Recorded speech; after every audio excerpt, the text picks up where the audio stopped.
Hi students, welcome to our channel Scholarly Minds. So आज हम डील करने वाले हैं BPSC 132 Indian government and politics.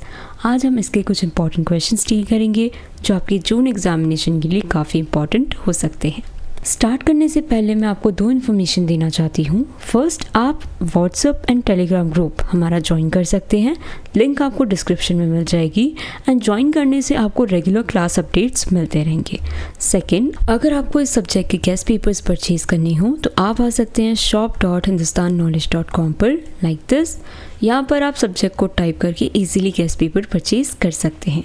In case अगर आपको परचेज करने में कोई भी इशू आता है तो you can contact us at 9580023321। अगर आपको ये वीडियो पसंद आता है तो please like the video and subscribe to our channel. Let's start with our first question. Critically examine the nature of debates on the issue of caste and class in India. अब पहले हमें क्या लगता था, कास्ट एंड क्लास तो एक ही चीज़ है, पर नहीं। Caste and class are two important system of social inequality in India. इसी की वजह से सोशल इनइक्वालिटी होती है इंडिया में। यही दो इम्पॉर्टेंट सिस्टम है। Caste is based on birth, while class is based on economic status, income, education and occupation. Caste किस पे बेस्ड होता है? बर्थ पे। और क्लास किन चीज़ों पे बेस्ड होता है? इकोनॉमिक स्टेटस, कितना आपका मनी है, आपकी इनकम कितनी है, आपका घर कितना बड़ा है, ये सारी चीज़ें इसमें काउंट होती है। Scholars have long debated whether Indian society is mainly shaped by caste और क्लास और वेदर बोथ वर्क टुगेदर। अब जो स्कॉलर्स हैं उन्होंने बहुत लंबी डिबेट की है इस बारे में कि इंडियन सोसाइटी बेसिस पे वो शेप हुई है, कास्ट से हुई है, क्लास से हुई है, या इन दोनों चीज़ों से मिलकर हुई है। Let's see nature of the debate. Caste as the main basis of inequality. See caste जो होती है वो सबसे मेन टॉपिक होता है इनइक्वालिटी को लेकर। Many sociologist argue that caste is the strongest factor in Indian society because it decide the person social status from birth. अगर कोई पर्सन क्षत्रिय है तो उसे बहुत ही ऊंचा माना जाता है। अगर कोई ब्राह्मण है तो उन्हें सबसे ज़्यादा ऊंचा माना जाता है, और जो लोअर कास्ट है उन्हें सबसे नीचा माना जाता है कि अरे इनका तो कोई इंपॉर्टेंस ही नहीं है, इन्हें कोई भी बेनिफिट्स नहीं मिलने चाहिए। तो it influence marriage, occupation, social relation, access to opportunities. इन्हीं चीज़ों से उनकी जो मैरिज हो गई, ऑक्यूपेशन हो गया। अगर कोई ब्राह्मण पर्सन है वो लोअर कास्ट से शादी करना चाहे तो बहुत सारे कन्फ्लिक्ट्स हो सकते हैं कि अरे ये तो लोअर कास्ट की है, ऐसे नहीं होना चाहिए। इनफैक्ट ऑक्यूपेशन पे भी इसका बहुत इन्फ्लुएंस आता है। सोशल रिलेशन जो होते हैं, कुछ लोग आज भी इन चीज़ों को बहुत मानते हैं कि इनकी कास्ट तो बहुत लोअर है, इनसे बात मत करो, इनसे दूर रहो, ठीक है। अनटचेबिलिटी है वो भी तो इसी पे बेस्ड है, ठीक है। और अपॉर्चुनिटीज़ का एक्सेस भी इसी चीज़ों पे डिपेंड करता है कि अगर वो अच्छा पर्सन, अच्छी कास्ट का पर्सन है तो उससे ज़्यादा प्रेफरेंस दिया जाएगा। Even with economic progress, caste discrimination continues in many areas. आज भी इतना इकोनॉमिक प्रोग्रेस हो चुका है, फिर भी कास्ट डिस्क्रिमिनेशन अभी भी चलता आ रहा है। Class as an emergent factor. Some scholars believe that modernization, industrialization, urbanization and education have increased the importance of class. ये स्कॉलर्स क्या मानते हैं कि ये सारी चीज़ों ने क्लास का इम्पोर्टेंस बहुत ज़्यादा बढ़ा दिया है। Today wealth, occupation and education often determines a person's lifestyle, social position, especially in cities. So आज जो wealth है, occupation and education है, वो इंसान का lifestyle and social position determine करता है, especially cities में। लोग जो अलग अलग क्लास के होते हैं, हो सकता है कि वो सेम इकोनॉमिक क्लास से ही बिलोंग करते हैं। Okay, let's move on further. Interaction between class and caste. A major view is that caste and class are closely connected. एक बड़ा जो मेजर व्यू है उससे क्या पता चल रहा है कि कास्ट एंड क्लास ये दोनों क्लोजली कनेक्टेड है एक दूसरे से। Upper caste generally have better access to land, education, jobs. जो अच्छे कास्ट हैं, जो अपर कास्ट हैं, उनके पास लैंड, एजुकेशन, जॉब्स के लिए काफ़ी इजीली वो एक्सेस कर सकते हैं इन चीज़ों को, ठीक है। और इसी वजह से वो क्या होते हैं, इकोनॉमिकली स्ट्रांग होते हैं। At the same time some people from lower caste have improved their economic position through education, government job and reservation. Thus caste and class influence each other. पे जो लोअर कास्ट के लोग हैं, आज उनकी जो सिचुएशन है, जो कंडीशन है, वो बेहतर हो चुकी है। कैसे? एजुकेशन के थ्रू, गवर्नमेंट जॉब्स के थ्रू, रिजर्वेशन के थ्रू। इसलिए कहा जाता है कि कास्ट एंड क्लास दोनों ही एक दूसरे पे काफ़ी इन्फ्लुएंस करते हैं। Critical examination. Caste has not disappear despite economic development. इतना इकोनॉमिक डेवलपमेंट होने के बाद भी ये जो कास्ट वाली चीज़ है वो अभी भी डिसअपियर नहीं हुई है। Social discrimination and caste based politics remain important. आज भी सोशल डिस्क्रिमिनेशन होता है, कास्ट बेस पे पॉलिटिक्स होता ही है। Economic inequality exist within every caste. जो इकोनॉमिक इनइक्वालिटी है वो हर कास्ट में आपको देखने को मिलेगी। 2 पर्सन है ना, और एक बहुत ही ज़्यादा रिच है और एक बहुत ज़्यादा थोड़ा एवरेज है, बिलो एवरेज है। Rich and poor people can be found in upper and lower caste. हर कास्ट में आपको रिच एंड पुअर मिल जाएंगे।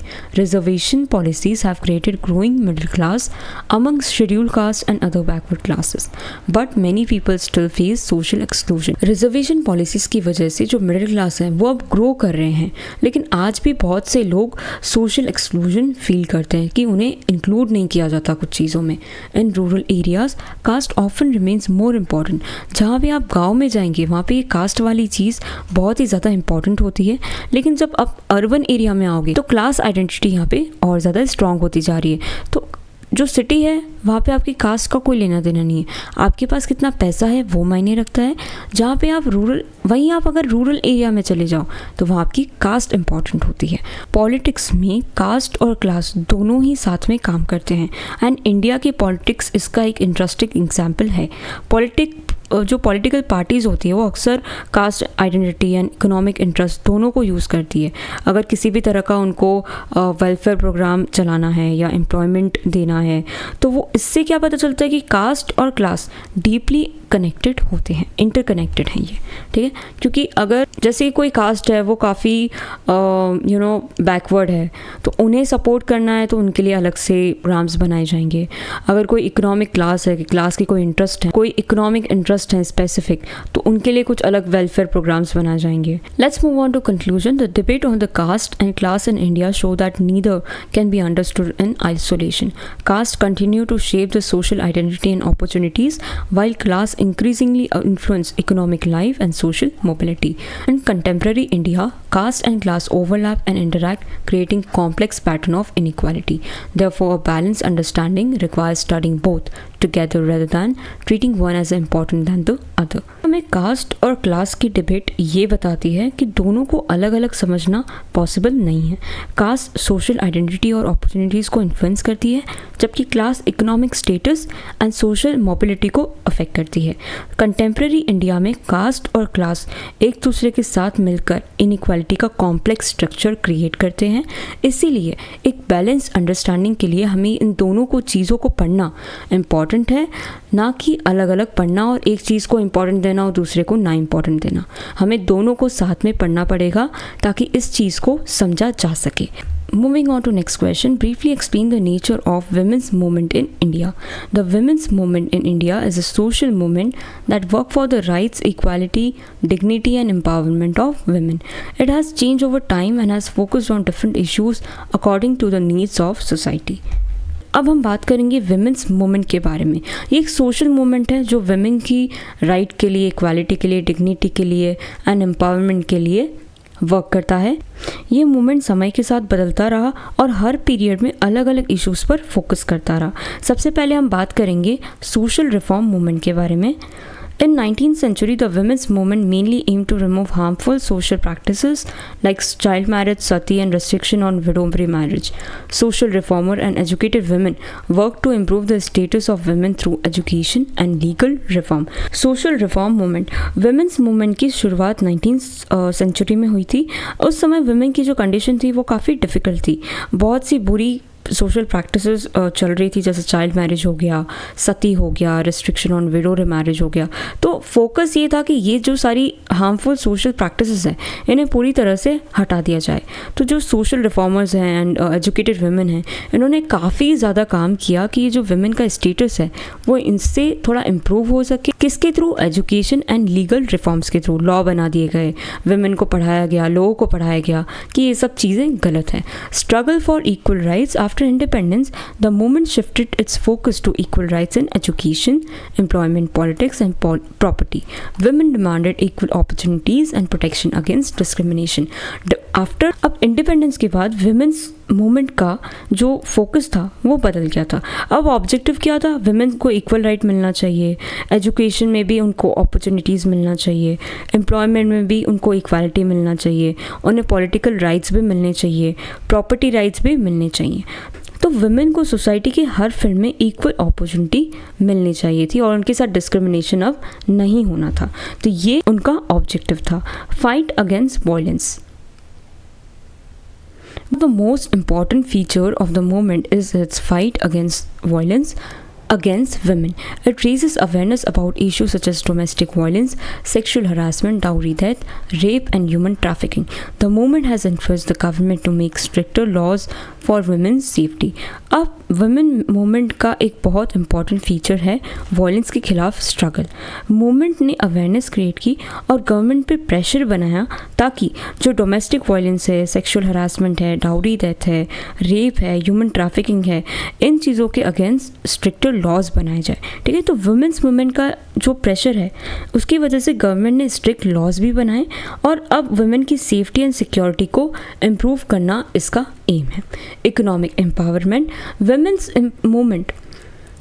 movement encourage financial independence by promoting education, skill development, self-help group and employment opportunities. अब जो women movement है, अब उसका फोकस कहाँ पे है कि जो वुमेन्स हैं अब वो फाइनेंशियली इंडिपेंडेंट हो जाए। और ये कैसे होगा? एजुकेशन को प्रमोट करके, स्किल डेवलपमेंट को प्रमोट करके, सेल्फ हेल्प ग्रुप बना के एंड एम्प्लॉयमेंट अपॉर्चुनिटीज़ देकर। Economic empowerment help women to make independent decision and improve their quality of life. इसकी वजह से क्या होगा कि वुमेन अपने खुद से अपनी लाइफ के डिसीजन ले सकती है, साथ में उनकी जो क्वालिटी ऑफ लाइफ है वो भी इम्प्रूव होगी। Inclusive and diverse nature.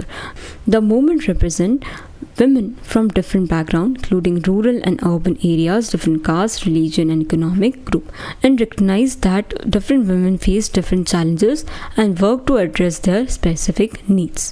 India बहुत ही डाइवर्स कंट्री है एंड हर वुमेन की प्रॉब्लम सेम नहीं होती, क्योंकि हर वुमेन का जो कास्ट है वो सेम नहीं हो सकता, रिलीजन सेम नहीं हो सकता, सब कुछ अलग अलग होगा। इसी की वजह से उनके जो चैलेंजेस हैं वो भी अलग होंगे और हमें हर चीज़ पर फोकस करके उनकी जो प्रॉब्लम्स हैं, उनकी जो चैलेंजेस हैं उन्हें कम करना चाहिए और उनकी नीड के हिसाब से काम करना चाहिए। Democratic and peaceful method. Women's organization mainly use peaceful method such as protest campaign, awareness program, public meetings, social media, and legal action to demand justice and policy change. Women organization mostly peaceful methods का ही use करती है। ठीक है, लड़ाई झगड़े या मारा कुटी ये सब वो नहीं करते। वो कोई भी पब्लिक मीटिंग कर लेंगे, सोशल मीडिया पे कोई पेज बना लिया या फिर प्रोटेस्ट कर लिया, कैंपेन चला लिया, वो ऐसी चीज़ें करती हैं ताकि उन्हें जस्टिस मिल सके और जो पॉलिसी है वो उनके लिए चेंज की जा सके। Support from civil society. Many non-governmental organizations, student group, trade union, community organization actively support women's movement. अब ये जो NGOs हो गए, स्टूडेंट ग्रुप हो गए, ट्रेड यूनियंस हो गए, ये सब मिलके वुमेन्स के जो मूवमेंट है उनमें एक्टिवली सपोर्ट करते हैं। उनका जो कॉपरेशन है ये अवेयरनेस स्प्रेड करने में भी हेल्प करता है, साथ में ही जो कैंपेन्स हैं उन्हें भी स्ट्रॉन्ग करने में हेल्प करता है ताकि जेंडर इक्वालिटी हो सके। Focus on gender equality. The central aim of women's movement is to create a society where men and women have equal rights, opportunity and respect. बात आती है जेंडर इक्वालिटी की। अब फोकस क्या है कि हमें एक ऐसी सोसाइटी बनानी है जहाँ पर मेल एंड फीमेल इन दोनों को इक्वली ट्रीट किया जाए, इनके इक्वल राइट्स हो, इक्वल रिस्पेक्ट हो, इक्वल अपॉर्चुनिटीज़ दी जाए। It challenges gender stereotype and promote equal participation in family, society and governance. ये जेंडर स्टीरियोटाइप को चैलेंज करती है और इक्वल पार्टिसिपेशन फैमिली में, सोसाइटी में, गवर्नेंस में प्रमोट करती है। अब हम देखते हैं इसका conclusion.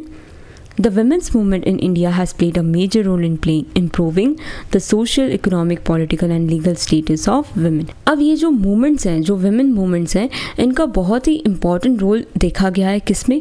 Social, economic, political and legal status of women में बहुत ही important role इसने play किया है। Although many achievements have been made, challenges such as gender discrimination, violence, unequal wages and limited representation still exist. बहुत सारे achievements हो चुके हैं, लेकिन आज भी जेंडर डिस्क्रिमिनेशन होता है, वायलेंस होता है, अनइक्वल वेजेस दिए जाते हैं, और आज भी जो रिप्रेजेंटेशन है विमेन का वो लिमिटेड है।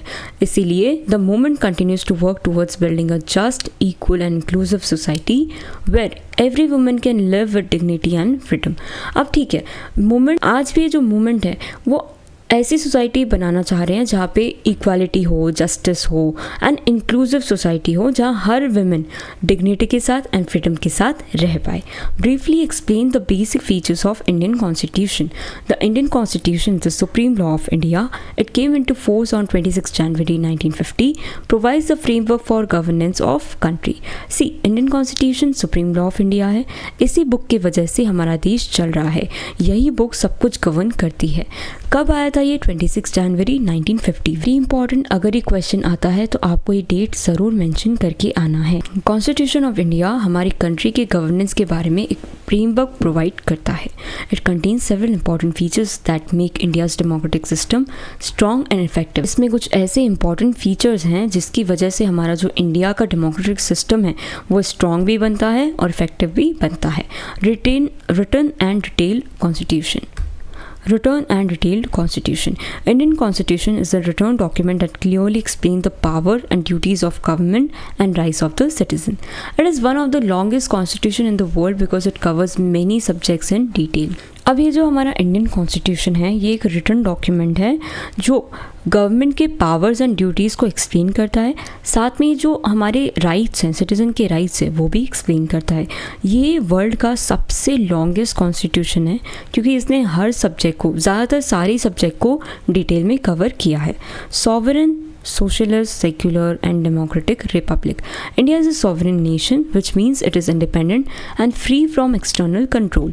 अब इंडिया अपने डिसीजंस खुद ले सकता है, हमें कोई भी डिसीजन लेने से पहले किसी से पूछने की ज़रूरत नहीं है। It is socialist because it aims to reduce inequality and promote social welfare. अब हम सोशलिस्ट भी हैं क्योंकि हम इनइक्वालिटी को कम करने की कोशिश कर रहे हैं और सोशल वेलफेयर को बढ़ाने की कोशिश कर रहे हैं। इट इज़ सेक्युलर एंड हम सेक्युलर भी हैं क्योंकि हम हर रिलीजन को रिस्पेक्ट देते हैं। Being a democratic Republic means people elect their representative and the president is the elected head of the state.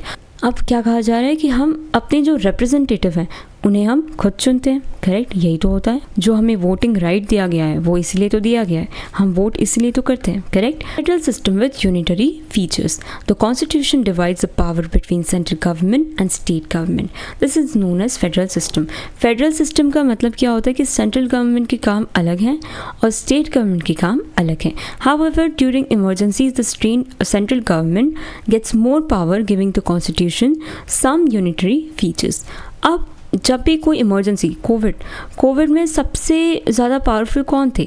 Central government. Modi ji जो बोल रहे थे वही फॉलो किया जा रहा था, करेक्ट? तो यहाँ पर जब भी इमरजेंसी की बात आती है तब सेंट्रल गवर्नमेंट के पास ज़्यादा पावर हो जाते हैं क्योंकि कॉन्स्टिट्यूशन ने उन्हें कुछ यूनिटरी फीचर्स दे रखे. Fundamental rights. The constitution guarantees fundamental rights to all the citizen.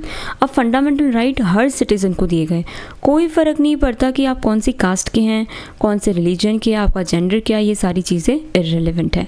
Such as right to equality, freedom, education, protection against exploitation. ये सारे तरह के राइट्स हर सिटीजन को दिए गए हैं. These rights help protect individual liberty and human dignity. इन्हीं rights की वजह से इंडिविजुअल की लिबर्टी प्रोटेक्ट होती है और वो डिग्निटी के साथ अपनी लाइफ लीड कर सकते हैं. Directive principle of state policy. These are the guidelines for the government to establish social and economic justice. Although they cannot be enforced in courts, they help the government to make policy for the welfare of the people. ये कुछ guidelines होती है government के लिए कि जब भी वो पॉलिसीज़ बनाती है तो उन्हें किन बातों का ध्यान रखना है. हालांकि ये जो चीज़ है वो उन पर फोर्स नहीं है, लाइक ऐसा नहीं कि आपको 100% इन्हें फॉलो करना ही पड़ेगा, अगर नहीं किया तो कोर्ट चले जाएंगे, ऐसा नहीं है. ये सब गाइडलाइंस हैं जो गवर्नमेंट को फॉलो करनी होती है। ये गाइडलाइंस गवर्नमेंट को हेल्प करती है ताकि वो अच्छी पॉलिसीज़ बना पाए जिससे लोगों का वेलफेयर हो सके। Independent judiciary, the constitution provides independent judiciary that protects the constitution and the rights of the citizen. अब कॉन्स्टिट्यूशन हमें एक इंडिपेंडेंट जुडिशरी भी प्रोवाइड करती है जो कॉन्स्टिट्यूशन और राइट्स ऑफ द सिटीजन को प्रोटेक्ट करती है। अब आप बताइए कोर्ट क्यों है? ताकि किसी भी पर्सन के साथ किसी भी राइट का वॉयलेशन ना हो, अगर हो भी तो उसे जस्टिस दिया जाए। The supreme court and high court ensure that laws are followed fairly and justice is delivered without political pressure. Supreme court and high court ये इंश्योर करते हैं कि कोई टूटना नहीं चाहिए, हर लॉ को अच्छे से फेयरली फॉलो करना चाहिए और जस्टिस प्रॉपरली डिलीवर होना चाहिए बिना किसी पॉलिटिकल प्रेशर के। Personal adult franchise, every Indian citizen who is 18 years और older has right to vote without discrimination based on caste, religion, gender और वेल्थ। अब कोई भी पर्सन 18 years से अबव है तो उसके पास राइट टू वोट है, वो बिना किसी डिस्क्रिमिनेशन के वोट कर सकता है। कोई फ़र्क नहीं पड़ता उसकी कास्ट क्या है, रिलीजन क्या है, जेंडर क्या है। 18 years से अबव है तो आपको राइट टू वोट मिलता ही है। This strengthen the democracy by giving equal political rights to all the adults. इससे क्या पता चलता है कि ये हमारी डेमोक्रेसी को और स्ट्रॉन्ग करता है क्योंकि कॉन्स्टिट्यूशन हर सिटीज़न को, हर एडल्ट को ये राइट देता है ताकि वो वोट कर सके। Single citizenship, unlike some countries, India provides single citizenship for all its people. Every citizen is an Indian citizen, promoting national unity and equality across the country. India क्या provide करता है? Single citizenship हर citizen के लिए, क्योंकि हर citizen Indian citizen है जिससे national unity promote हो रही है और पूरे देश में हर सिटीज़न के लिए, क्योंकि हर सिटीज़न इंडियन सिटीज़न है जिससे नेशनल यूनिटी प्रमोट हो रही है और पूरे देश में इक्वालिटी प्रमोट हो रही है। कंक्लूजन हम देखते हैं, the Indian constitution is a unique and comprehensive document that ensure justice, liberty, equality and fraternity. Indian constitution एक यूनिक एंड कॉम्प्रिहेंसिव डॉक्यूमेंट है जो इंश्योर करता है justice, liberty, equality and fraternity. इसके जो बेसिक फीचर्स हैं वो क्या प्रमोट करते हैं? डेमोक्रेसी एंड सिटीजन के राइट को प्रोटेक्ट करते हैं और मेंटेन यूनिटी भी मेंटेन करते हैं इतने बड़े डाइवर्स नेशन में। This features have help Indian remain the Indians largest democracy and continue to guide the country's progress. अब इस चीज़ की वजह से इंडिया सबसे बड़ी लार्जेस्ट डेमोक्रेसी है और साथ में ही कंट्री के प्रोग्रेस को भी गाइड करती है। Let's moving on to next question, what are the main arguments and debate on secularism in India? Secularism in India means that the government respects all the religion and does not favor any one religion. Secularism का मतलब क्या होता है कि हर religion के respect करना है और किसी भी एक रिलीजन को फोकस करना नहीं है, इसे फेवर करना नहीं है। It allows people the freedom to follow, practice and spread their religion. However, there are different opinion about how secularism should work in India. ये लोगों को अलाउ करता है कि वो जो चाहें रिलीजन को फॉलो कर सकते हैं, प्रैक्टिस कर सकते हैं और स्प्रेड कर सकते हैं, लेकिन डिफरेंट ओपिनियंस हैं कि किस तरह से सेक्युलरिज्म को वर्क करना चाहिए इंडिया में। Okay, equal respect for all the religion. One argument is that India follows the principle of equal respect for all the religion. ये हम फॉलो कर ही रहे हैं, हर रिलीजन को इक्वल रिस्पेक्ट मिल रही है, हर फेस्टिवल बहुत धूमधाम से मनाया जाता है इंडिया में। The government celebrates festival of different religion and support the rights of religious community. Government को क्या करना चाहिए कि डिफरेंट रिलीजन के फेस्टिवल को सेलिब्रेट करना चाहिए, साथ में ही उनकी जो राइट्स हैं, रिलीजियस कम्युनिटीज़ की जो राइट्स हैं उन्हें भी सपोर्ट करना चाहिए। इसकी वजह से जो यूनिटी है हमारी कंट्री में वो मेंटेन रहेगी हर रिलीजन्स के साथ। Separation of religion and state, Some people believe that government should stay completely separate from religion. कुछ लोगों का मानना है कि गवर्नमेंट को रिलीजन से अलग रहना चाहिए। They argue that state should not interfere in religious matter or provide special benefit to any religious group. कुछ लोगों का ये मानना है कि गवर्नमेंट को रिलीजियस मैटर पे इन्वॉल्व नहीं होना चाहिए और ना ही कोई स्पेशल बेनिफिट्स देना चाहिए किसी भी रिलीजियस ग्रुप को। This would ensure fairness and equality for all citizen. इससे फेयरनेस इंश्योर होती है और साथ में हर सिटीज़न को इक्वालिटी मिलती है। Government intervention in religion. Another view is that government should intervene when religious practice violate human rights or social justice. अब कुछ लोगों का मानना है कि गवर्नमेंट को इंटरवेन करना चाहिए जब भी कोई भी रिलीजियस प्रैक्टिस ह्यूमन राइट्स को वॉयलेट करती है या फिर सोशल जस्टिस को वॉयलेट करती है. For example, law against untouchability, child marriage, discrimination have been introduced, even though some of these practices were linked to religious tradition. Supporters say this promote equality and protects people rights. अब क्या कहा जाता है कि जहाँ भी कोई भी रिलीजियस प्रैक्टिस की वजह से ह्यूमन राइट्स वायलेट होते हैं या सोशल जस्टिस ब्रेक होता है तो वहाँ पर गवर्नमेंट को इन्वॉल्व होना चाहिए. जैसे कि कोई भी लॉ है अनटचेबिलिटी के अगेंस्ट या फिर चाइल्ड मैरिज हो रही है, तो ऐसी चीज़ें इसीलिए इंट्रोड्यूस कराई गई ताकि किसी भी इंसान के साथ कुछ गलत ना हो. सपोर्टर्स यही कहते हैं कि इससे क्या होगा, इक्वालिटी बढ़ेगी और जो लोगों के राइट्स हैं वो भी प्रोटेक्ट होंगे. Minority rights and protection. India secular system give special protection to the religious minorities so that they can preserve their culture and education institution. अब इंडिया का जो सेक्युलर सिस्टम है वो स्पेशल प्रोटेक्शन देता है कुछ रिलीजियस माइनॉरिटीज़ को ताकि वो अपना कल्चर बचा सके और साथ में अपना एजुकेशन इंस्टीट्यूशन को भी प्रिजर्व कर सके. सपोर्टर्स ये बिलीव करते हैं कि ये ज़रूरी है क्योंकि माइनॉरिटीज़ वरना क्या करेंगे, डिस्क्रिमिनेशन फेस करेंगे. लेकिन क्रिटिक्स क्या है, वो आर्ग्यू करते हैं कि अगर ऐसे स्पेशल प्रोविजंस बना दिए गए तो जो बाकी अलग जो कम्युनिटीज़ हैं उनको अनइक्वल ट्रीटमेंट की फीलिंग आ जाएगी कि अच्छा इनके लिए तो ऐसा ये लॉज बना दिए, ऐसे प्रोविज़न बना दिए, हमारे लिए तो कुछ नहीं किया. तो ये चीज़ गलत हो जाएगी यहाँ पर. ठीक है. Vote bank politics. Many critics say that political parties sometimes use religion to gain votes. अब कुछ critics का क्या कहना पड़ता है, critics के अकॉर्डिंग गवर्नमेंट क्या करती है कि कुछ certain religious group को वो फेवर करती है ताकि रिटर्न में उनको वोट मिल सके. तो ये गलत है. ठीक है. उन्हें ट्रू सेक्युलर वैल्यूज़ को फॉलो करना चाहिए. This can increase communal tension and weaken national community.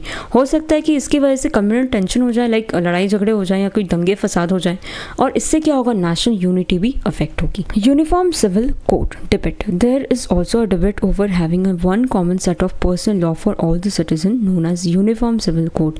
अब एक डिबेट ऐसी भी होती है कि हमारे पास एक पर्सनल लॉ का सेट होना चाहिए जो हर सिटीजन पे अप्लाई हो, जिसे क्या कहेंगे हम, यूनिफॉर्म सिविल कोड. सपोर्टर ये बिलीव करते हैं कि इसकी वजह से इक्वालिटी आएगी और नेशनल इंटीग्रेशन भी होगा.